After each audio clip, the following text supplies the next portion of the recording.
Hey everyone, it's me, Crystal. I'm back with, I guess, cooking with Crystal. I don't know. Anyway, it's Father's Day, so happy Father's Day. Excuse the way I look. Whenever I do these little videos, I'm never really prepared because I'm usually just walking around the house in my walking around the house clothes. And by the time I decide to cook, I don't feel like trying to go upstairs and look cute. Anyhow, I didn't feel like making a huge meal today, but I wanted to do something kind of homemade for my husband. You know, something that I actually cooked that I didn't box. So what I am going to show you how to do today is some really jazzed up turkey burgers, and we're going to do some crispy top baked beans. And this is just a spin on your normal baked beans. Who wants to eat plain baked beans all the time? So for this first recipe, the crispy top baked beans, you'll need a can of whatever beans you choose to use. I usually go for Bush's. Walmart has a good brand that's an off brand, but it's just like Bush's. I'm trying to stay healthy, sort of, kind of, not really. But I'm going to go with turkey bacon, but normally you could use your regular hickory smoked bacon. This is lower sodium. I'm running out of it, but you'll need some basically cracked black pepper, or you can use your regular grinded powdered pepper looking stuff. You'll need some breadcrumbs. I have only Italian on hand, but normally for this recipe you want to use plain. And you will need some chopped red onion and some chopped green onion. Okay?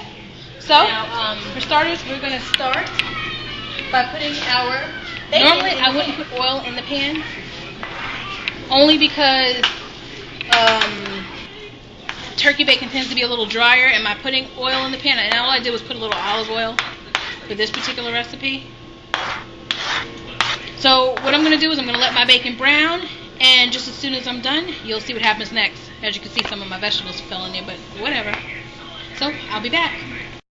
Hey everybody, we're back. So as you can see, I've almost browned our bacon, and the reason I say almost is because the baked bean recipe is going to go in the oven at 425 degrees. So you don't want it to be too cooked and crispy, because for one, it won't taste right on your bean mixture. So what we're going to do next is we're going to add in our chopped green onion and our chopped red onion. And we're just going to kind of mix this in and this is going to do what it's going to do in the oven.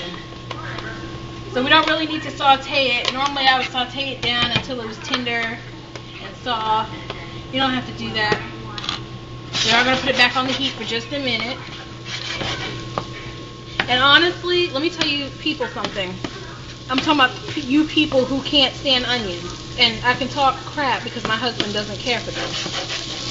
Onions give things so much flavor. They really, really do. And even if you don't like huge chunks, I can get with that. But you really don't know what you're missing. Okay? So the next thing we're going to do is we're going to grab our breadcrumbs and our cracked black pepper. And we're going to just mix some breadcrumbs in with this really quick. It calls for about a cup. That's about half a cup. And we are going to season that with the black pepper, which I need more of. I'm not going to use salt because even though our bacon is low sodium, I'm using more pepper, y'all. It's still salty enough. So this is basically our breadcrumb mixture. Okay? See how nice that comes together?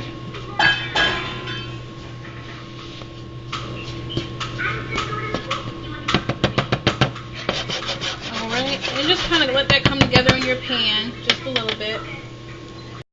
It's going to take, and we're going to pour this over our beans. Okay?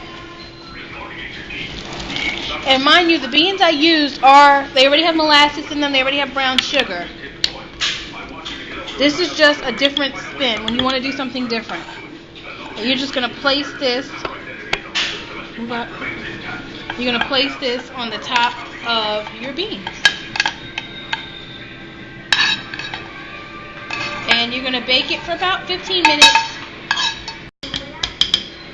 450 degrees. Alright, so I will show you what that looks like when it's done. Hey y'all, it's Paula Day. No, I'm kidding.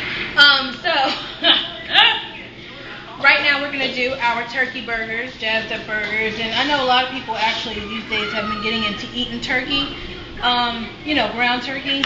I, for one, as much as I love me some beef, I don't know. I like turkey now, like ground turkey. I have for the last like 6 years. So this is what I do. So basically for this recipe, you can ad lib, okay? But I'm using what I want and what I have today. So I have some chopped red onion.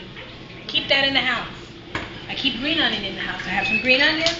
I have my ground turkey. You got your black pepper, your garlic powder, a little chili powder, some breadcrumbs, Italian preferably, adobo, rosemary, some ground black peppercorn, a little chopped garlic, some A1 Supreme garlic sauce, and of course, I can never pronounce this right, Worcestershire Classic. Okay? So basically, we got our meat, it's all fine ground up. I'm going to dump our onions in there, because this is one of those dishes where it's just by hand. Everything is by hand, there's nothing fancy to do. Oh, and the last thing I forgot to add in, well, to show you that that's optional, but I added it anyway. I always add in a little shredded Parmesan Romano and Asiago cheese. Okay? You don't need to focus on that forever. I'm going to add in our green onion.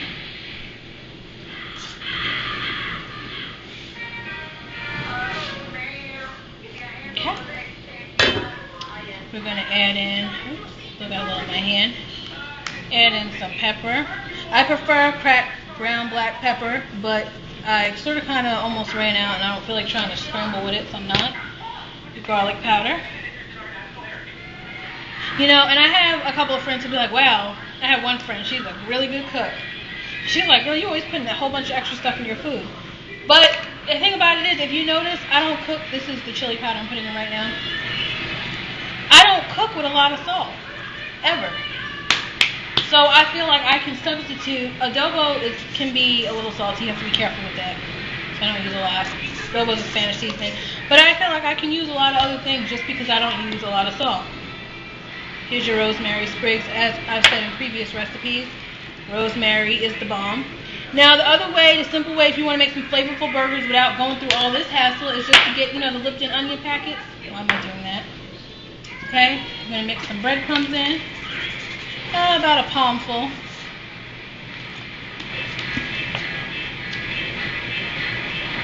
A little bit of your A1 garlic supreme.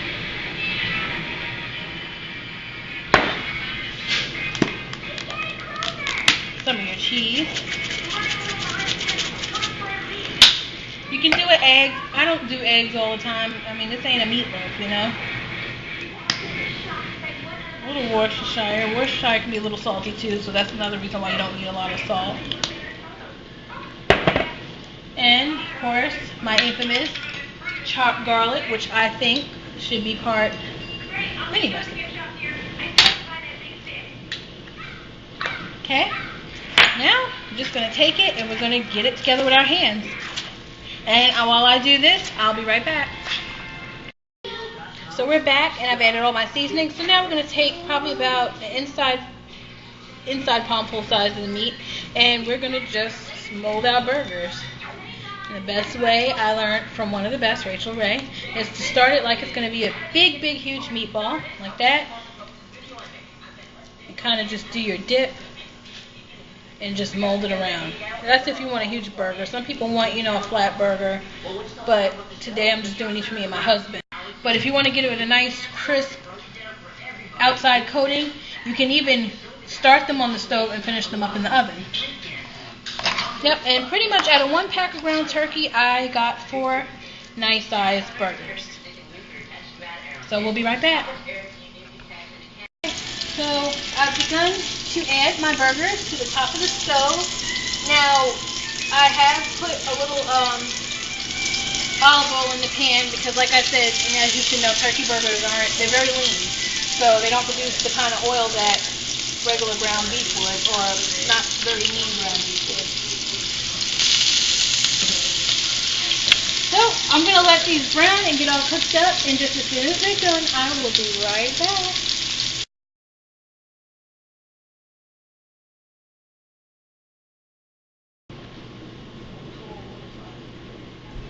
Well, here's the finished product. Here you go.